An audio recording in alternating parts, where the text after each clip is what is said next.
first, fair, accurate. From our newsrooms in Eugene, Roseburg, and Coos Bay, KPAL News starts now. Parents are finding used needles where their children play in public parks in Junction City. Good evening, I'm David Walker. And I'm Jackie Garrity. Thanks for joining us. Junction City police tell us one child was reportedly struck with a needle about 6 months ago in a park, but says it's still unconfirmed. Well, some residents say they've seen an uptick in used needles on the ground in Junction City, especially in Laurel Park. They see there isn't so much of an increase, but instead they call it a global epidemic. They say vandalism has increased in Laurel Park. Junction City Police Chief Bob Morris says police are doing what they can to monitor the area, but he says officers service a lot of calls and technology could help fight the issue. We're installing surveillance cameras that will be monitored by the police department in real time. So as we see stuff occurring, we'll dispatch officers up there. Chief Morris warns parents not to rely on metal detectors if scanning an area for needles before using it, saying it doesn't typically sense the small needles. He asks residents and parents to be aware. There are needle drop-offs at both the Junction City Fire and Police departments. We are learning more about an officer-involved shooting at the Portland airport. It happened this morning. The lower passenger arrival lanes were closed for hours for an officer-involved shooting at PDX. Port of Portland Police Chief Jason Wallace says an officer contacted a man near the baggage claim area just after 5 o'clock. During that contact, Wallace says the man pulled out a gun and a struggle between the two ensued. During that struggle, Wallace says the suspect's gun fired once. The officer did not fire his firearm. The suspect sustained a non-life-threatening injury and was treated by medical personnel and transported to a local hospital. The officer did sustain a minor injury, but not as a result of the gunshot. Police swarmed the lower level, closing the passenger pickup area and part of a baggage claim area near the international terminal. But overall, airport operations were unaffected. No flights were delayed or canceled, and passengers were funneled to different zones in the airport for pickup and drop off. The major crime team for that part of the county is investigating the incident. At this time, it's not clear if the suspect's gun fired accidentally or if there was intent.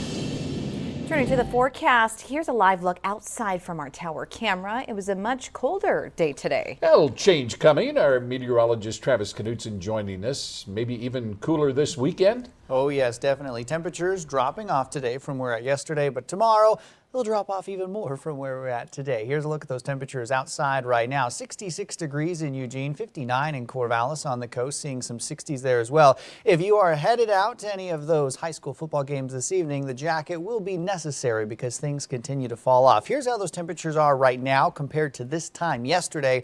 Roseburg really dropping off, 14 degrees colder this evening than yesterday. Here's a look at our snow level forecast. That snow level will remain right around that Cascade line where snow accumulation is expected at the mountain passes throughout the weekend. But here's a look at the plan tonight. We'll see a few hit or miss rain showers as we get into early tomorrow morning. Saturday's looking pretty wet. In fact, so is Sunday, and those temperatures will be quite a bit colder. I'll tell you who will be the coldest this weekend. That's coming up in just a few minutes. All right. Thank you, Travis. An emergency shelter program that provides refuge for the homeless during cold winter months is still looking for space in Springfield. The Egan Warming Center says they've been in talks with several groups and agencies, including the city, Willamette Lane, and others, but so far nothing is confirmed.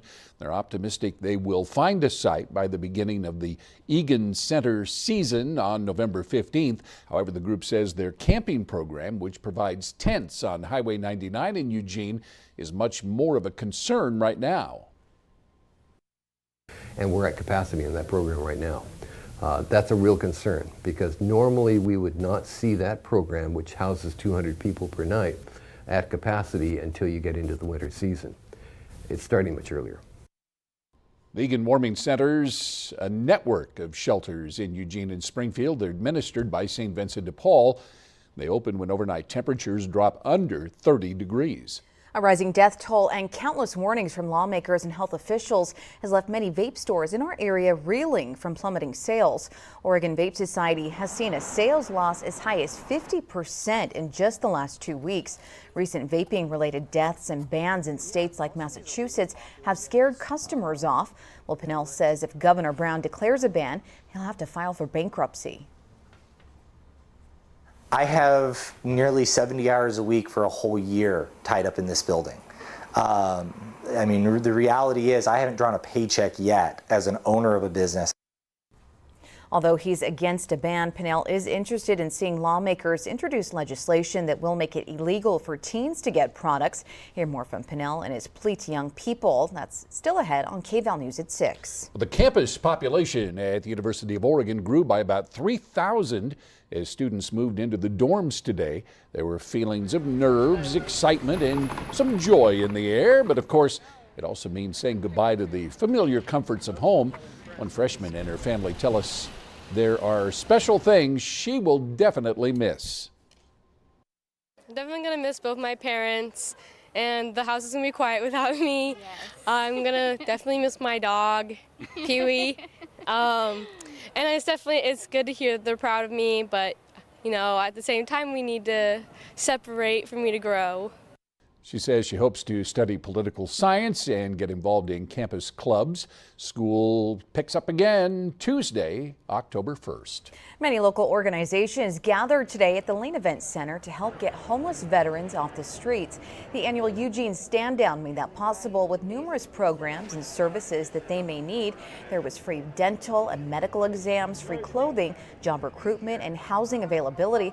A local radio host was there today, and as a veteran, he says the Stand Down needs to be more often than once a year. It's growing. We need a lot of support, not only from Eugene, but Lane County and across Oregon. We want to get stabilized so that we can provide this service for more than just once a year. So we would like Congress support, Senator support, the mayor's support, just to come in and help our homeless vets. Coming up tonight on KVAL News at 6, KVAL's Angelina Dixon shares King Silky's life as an Air Force veteran and how the Stand Down helped shape his life. And still ahead on KVAL News at 5, authorities are still trying to find the cause of a deadly boat fire off the coast of California, what they've ruled out so far. I'm Christine Frizzell, where the sun may be setting on another crazy week here in Washington, but there may be calls for yet a new investigation.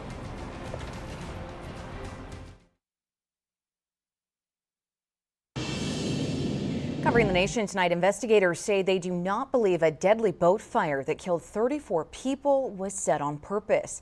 The FBI has been investigating the wreckage for 2 weeks. The Conception caught fire on September 2nd off the coast of California.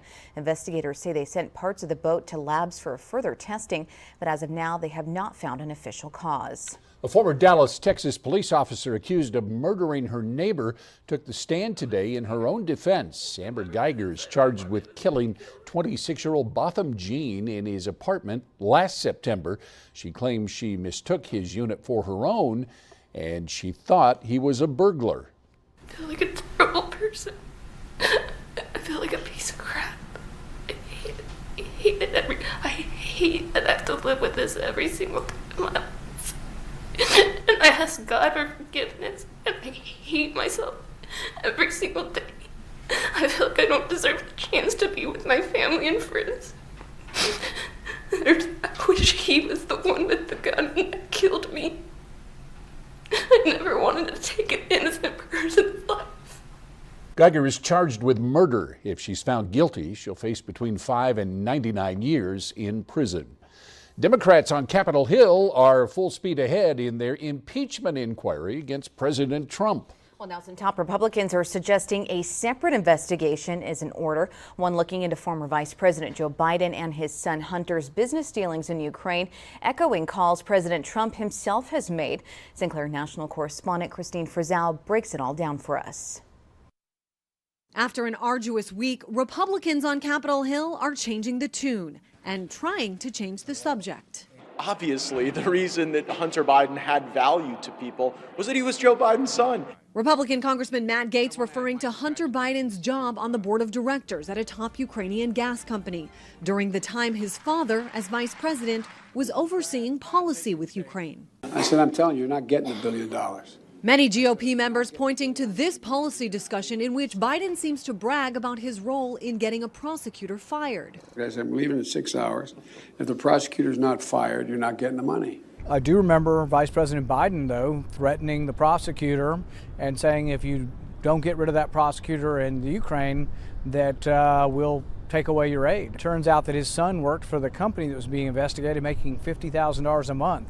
Some suggesting a new investigation may be in order. When Vice President Biden called for the prosecutor to be fired and we will cut off all aid, there is a conflict if in fact your son is on a board of a company being investigated. I think that's something that somebody should look at here. Democrats, meanwhile, call this a settled matter and point to multiple investigations that show no wrongdoing from either Biden and no connection between the fired Ukrainian prosecutor and the energy company Burisma Holdings. I think it's very clear that the investigation had already proceeded and was determined that there was nothing there, there had been no violation. Some Democrats worry Republicans are simply executing a strategy they've used in the past. What happened to Benghazi? It was a joke.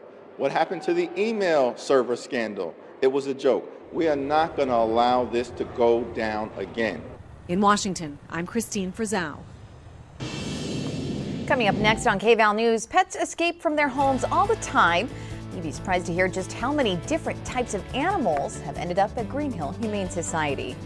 Seeing some sunshine overhead this evening, but temperatures are still chilly outside. And if we get into the weekend, things will be even chillier. I'll give you a look ahead coming up next.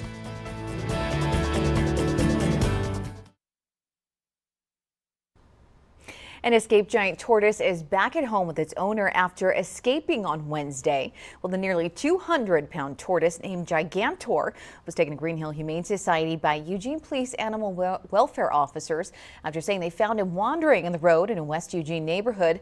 Well, apparently this isn't Gigantor's first run-in with law enforcement. He was also taken into custody after escaping his home 2 years ago.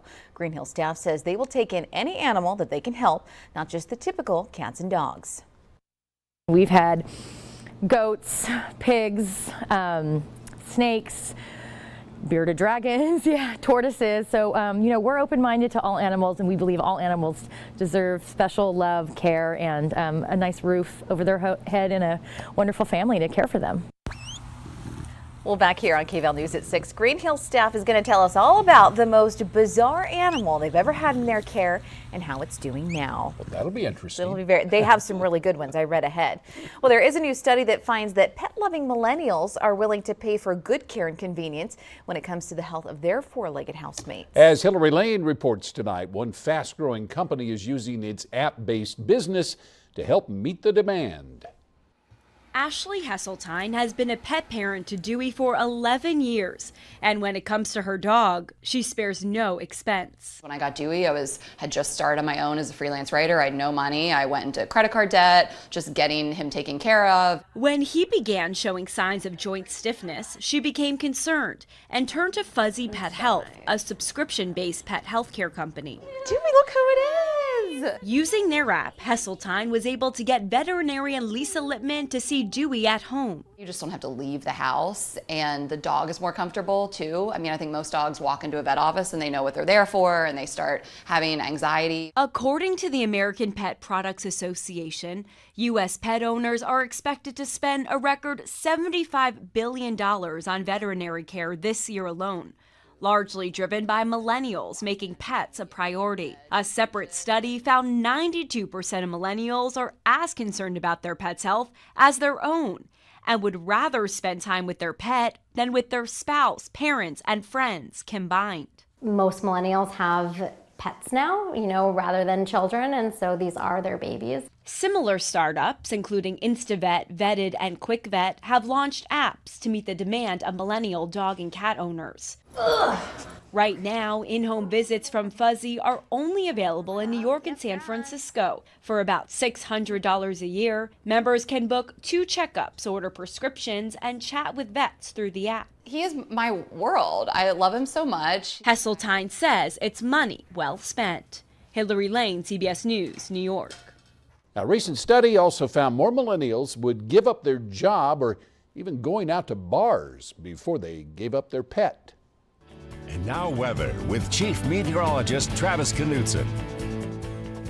Yeah, there are days I like my cats more than I like my husband, but that's just how it goes sometimes, I guess. We have some rain way off to the north, and those rain showers, they're headed our way, making for a bit of a wet weekend across western Oregon. This showers here associated with a cold front, a pretty substantial one that'll drop temperatures into the weekend, which is associated with a storm system still centered off to the north, but this whole storm system is blasting its way down to the south, and it's bringing with it some cold air. Now, overnight tonight, this cold front, the leading line of rain, will arrive, and behind it is some polar air that will have an impact on our temperatures, and this cold air lingers for a while. The storm system will slide its way out off to the east, but the pool of cold air left behind sort of sticks with us a couple days, which means getting into early next work week, we'll see the sunshine come out as the storm progresses its way farther out off to the east, but the cold air is still overhead and our temperatures don't really warm up too much once that sun returns early next week. But here's a look at the rain on arrival overnight tonight into tomorrow morning. We'll stop this early, right around 7 o'clock or so for our Saturday. You can see those showers overhead pushing their way through the region. Already starting to see some snowfall for those higher elevations. Anybody above about 3,500 feet will see some of that snow. The mountain passes picking up some light accumulation as well. By the lunch hour, we do get a bit of a break for a few hours where the middle portion of our Saturday won't have too much in the way of rain overhead. But then as we get into the evening, more of that moisture makes an appearance back in our area with some of those isolated showers overhead. Now here's a look at our snowfall totals for the Cascades. Santiam Pass picking up between about 1 to 2 inches of snowfall, about 2 inches of snow on the way from Mount Bachelor. Willamette Pass about 2 inches as well.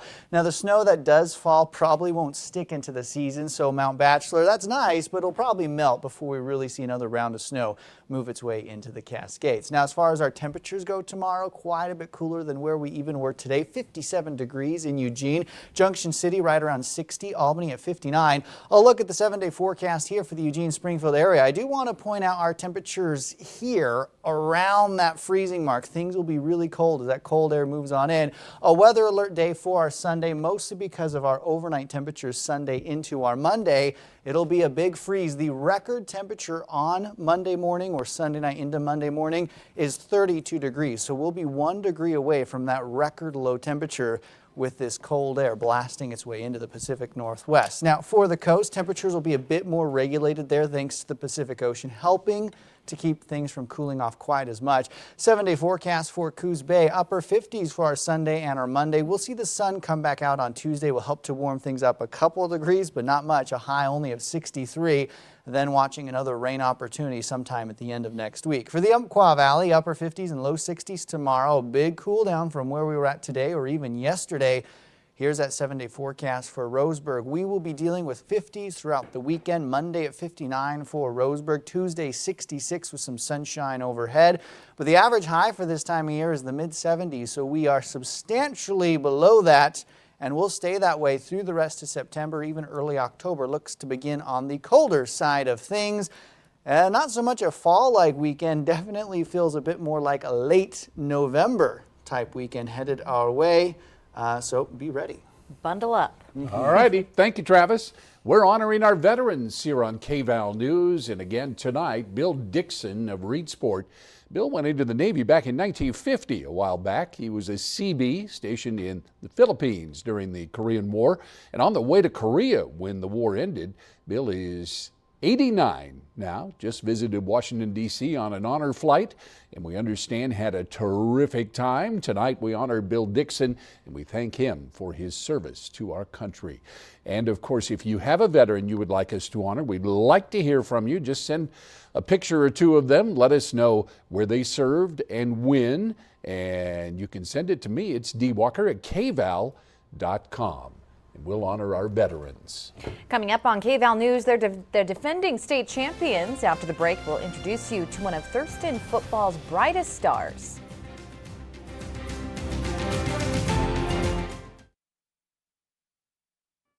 Coming up on KVAL News at 6, why hundreds gathered outside a Chase Bank in the Eugene area today, and the message they were trying to send. In sports tonight, through 3 weeks of high school football season, the Thurston Colts established themselves as the class of the 5A, possibly the whole state. Well, they have next-level talent for sure. Cohesiveness and grit is demonstrated by one of their senior leaders. KVAL's Julia Labena has his story. For many athletes, a broken wrist could mean a season-ending injury, but that wasn't the case for Wesley Comer. After playing in 2 games, the cast on the Thurston running back's right wrist isn't limiting his ability to break the school record in yards carried. Going into a game now that I've gotten used to it, I don't think there really are too many limits, so I just gotta have the mindset of like, it's not even there, just play like I normally would. As one of the captains, Comer isn't known to be a very outspoken player on the field, but one thing he is known for is his unmatched strength. Wes is a beast. I mean, you hear that a lot. Wesley is a beast. Have a planished kid that's willing to bear it up and play with the broken bone and a broken wrist. That says a lot about a player right there. And Comer showed just the type of player he is on one of the biggest games of the season against Crater, finishing with 99 yards rushing on 22 carries. We have a tremendous running back in Wesley, and that combination is daunting for defenses. And so we felt that he would have a record-breaking season. And after a 31-20 win against Crater, Comer is now 91 yards away from holding the new school record. It feels pretty good knowing that, you know, my name is going to be up there with some of the greatest that went through the school, so it feels good. Reporting from Springfield, I'm Julia Labina.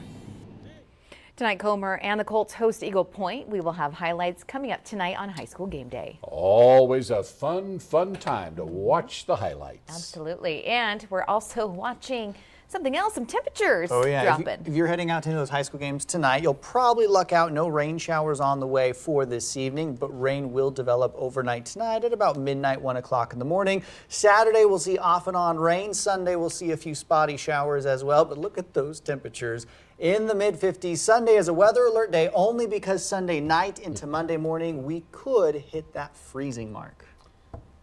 Goodness. Okay then. Well, that's Thanks a for way that. to start the weekend. Yeah. Thanks a lot for joining us here for KVAL News at 5 o'clock. The CBS Evening News is next. We'll see you back here at 6.